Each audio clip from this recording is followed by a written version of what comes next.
I'll explain how to set the input signal generated from the signal generator using CRO.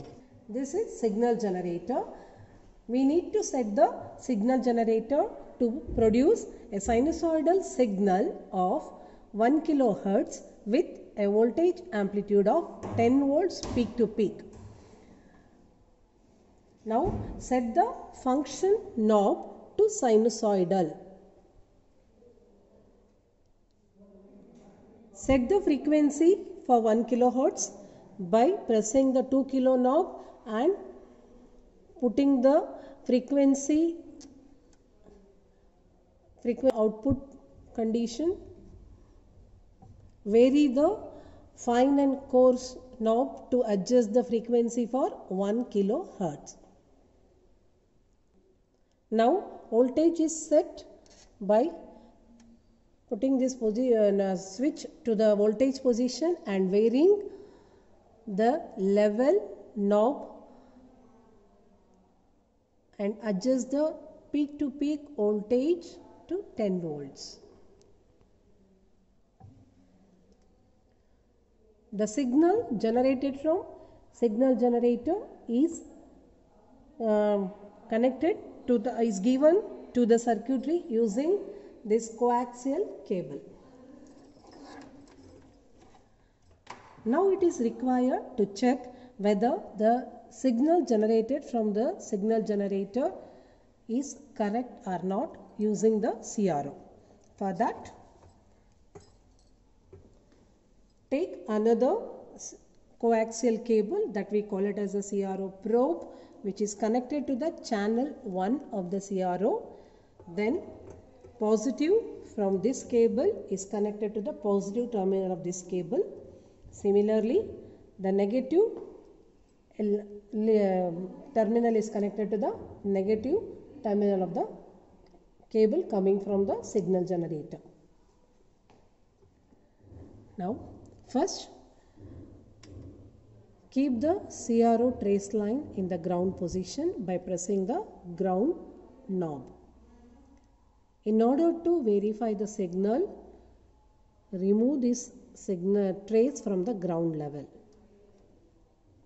Now, adjust voltage per division and time per division knob to check the signal voltage and time period.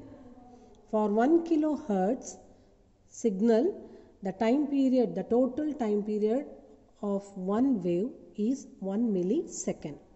So, adjust this to 1 millisecond.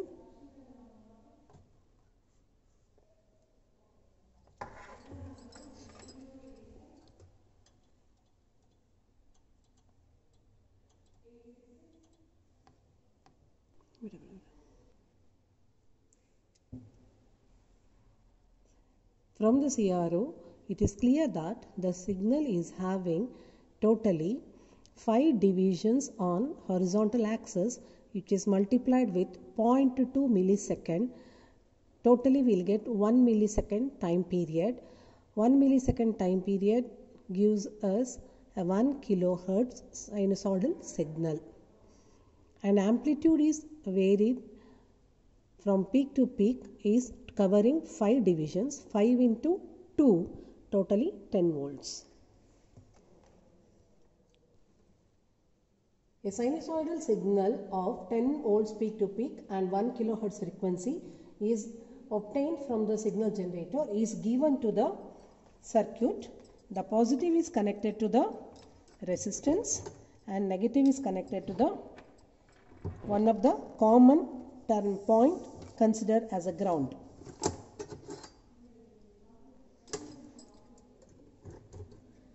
Resistor is connected in series with the supply. Then a diode is connected with a proper polarity. This is anode of the diode. This is cathode of the diode. Then the supply is given from the RPS, the regulated power supply. From positive, it is connected to the cathode of the diode and negative of the supply has gone to the ground. This completes the circuit diagram.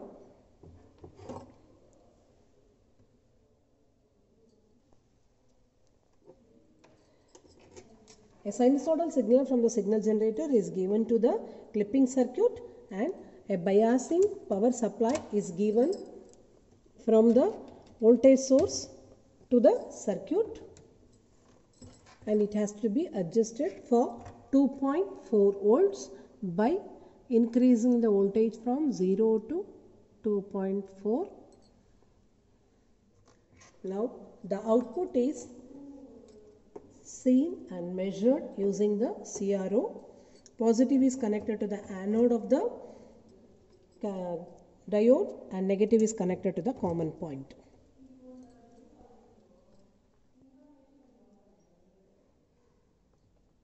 This is the positive clipping waveform, in which it is very clear that some portion of the positive half cycle is removed.